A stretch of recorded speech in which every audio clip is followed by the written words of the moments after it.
High guys, welcome to my channel Armaan. This is RK. Telugu రాజకీయాల్లో తరచూ వినిపించే మాట ఓట్లు మావి సీట్లు మీవా.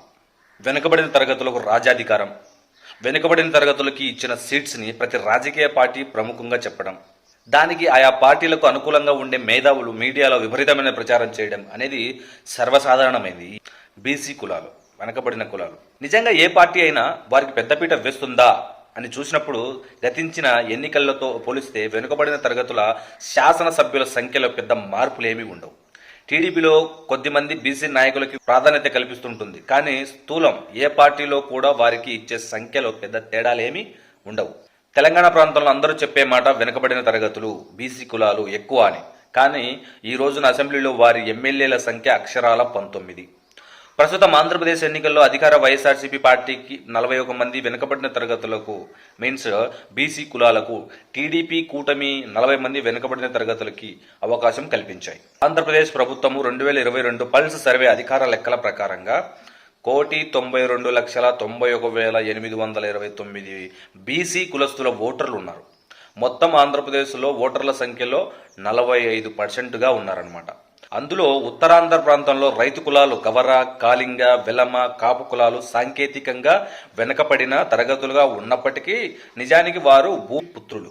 ఆర్థికంగా, సామాజికంగా, విద్య, ఉద్యోగ, వ్యాపారాలలో మిగిలిన రైతు కూలీలలానే రాజకీయాల్లో అవకాశాలని అందిపుచ్చుకుంటున్నారు.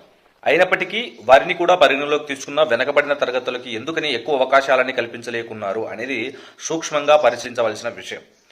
పైకి ఇంత సంఖ్య కనిపిస్తున్నప్పటికీ ఎవరు పనిగట్టుకుని పలానా వారికి అవకాశాలు ఇవ్వకూడదు, తొక్కేయాలని చూడరు. ఎవరి జీవితంలో అయినా మీరు ఏ కులం అని అడిగితే నేను ఓసీ లేదా బీసీ లేదా ఎస్సీ లేదా ఎస్టీ అని చెప్పిన సందర్భం దాదాపు ఉండదు. పరిపాలనా సౌలభ్యం, సంక్షేమ పథకం అమలు చేయడానికి సమాజంలో కులాలని తరగతులుగా విభజించడము, వారికి ఆయా పథకాన్ని అమలు చేయడం అనేది బ్రిటిష్ ఇండియా ప్రభుత్వం చేసినది.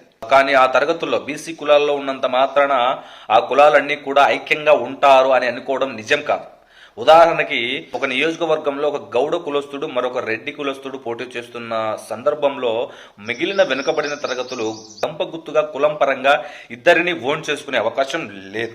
ఆ నియోజకవర్గంలో ఉన్న కుమ్మరి, కమ్మరి, జాలరి, శాలి, వడ్డెర, ఉప్పర, రజక, క్షురక, యాదవ ఇలా ఏ కులంకి ఆ కులంగానే ఉంటాయి. గాని బీసీ తరగతులు కాబట్టి బీసీలు అందరూ వేస్తే ఒక్క అసెంబ్లీ నియోజకవర్గంలో కూడా ఓసీ అభ్యర్థులు ఎట్టి పరిస్థితుల్లో గెలవరు. కానీ వాస్తవ రూపంలో అలా ఉండదు. దానిని దృష్టిలో పెట్టుకుని ఏ రాజకీయ పార్టీ అయినా ఆ నియోజకవర్గంలో పార్టీకి చేసిన సేవ, జనం దృష్టిలో ఆ అభ్యర్థికి ఉన్న పలుకుబడి, ఆర్థిక పరమైన పరిపుష్టి, సామాజిక వర్గంకి ఉన్న ఓట్ల సంఖ్య, ప్రత్యర్థికి ఉండే బలాబలాలు అన్ని బేరీజు వేసుకొని మాత్రం గెలిపే లక్ష్యంగా పార్టీలు టికెట్ ఇస్తుంటాయి. ఆంధ్రప్రదేశ్లో బీసీ తరగతుల్లో ఓట్ల సంఖ్య పరంగా మొదటి 10 స్థానాల్లో ఉన్న కులాలు ఏంటో తెలుసుకున్నాం. ఫస్ట్ యాదవ కులస్తులు దాదాపు మన ఆంధ్రప్రదేశ్లో 25,53,444 మంది ఉన్నారు. అలాగే గౌడ, చెట్టు బలిజ వాళ్ళు 19,78,826 మంది ఉన్నారు. అలాగే మత్స్యకార 3వ స్థానంలో ఉన్నారు. 15,74,865 మంది మత్స్యకార కులస్తులు ఉన్నారు. అలాగే 4వ స్థానంలో ఉత్తరాంధ్ర కాపులు 15,18,044 మంది ఉన్నారు. అండ్ 5వ స్థానంలో రజకులు ఉన్నారు. 11,63,887 మంది ఓటర్లు ఉన్నారు. అలాగే 6వ స్థానంలో బోయ వాల్మీకులు 9,69,868 మంది ఉన్నారు. అలాగే 7వ స్థానంలో ఉత్తరాంధ్ర వెలుమలు 9,36,564 మంది ఉన్నారు. అండ్ 8వ స్థానంలో వడ్డెర కులస్తులు ఉన్నారు. 8,61,301 మంది ఓటర్లు ఉన్నారు ఆంధ్రప్రదేశ్లో. అలాగే 9వ స్థానంలో చేనేత 6,87,000 మంది ఉన్నారు. 10వ స్థానంలో కురుబ 5,34,262 మంది కురుబ కులస్తులు ఉన్నారు. బీసీ తరగతుల్లో ఉండి రాష్ట్రమంతా విస్తరించి ఉన్న రజక, వడ్డెర లాంటి వారు ఎప్పటికీ ఎమ్మెల్యేలు కాలేకున్నారు. అదేవిధంగా మత్స్యకారుల తీర ప్రాంతం అంతా యాదవులు గాని, గౌడ సామాజిక వర్గం గాని రాష్ట్రమంతటా విస్తరించి ఉండడంలో సాంద్రత తగ్గి ఏ నియోజకవర్గంలో కూడా ఇవ్వక తప్పని పరిస్థితులు లేవు. బోయ, కురుబ లాంటి కులాలు పరిమితి నియోజకవర్గంలో మాత్రమే కేంద్రీకృతం అవ్వటం వలన వారికి అవకాశాలు పరిమిత సంఖ్యలో వస్తున్నాయి.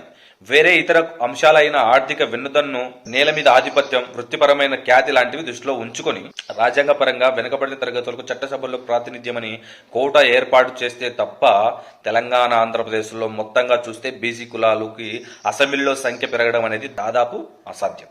జయ జయ జయ జయ జయ హయ ప్రాపున జయ విడద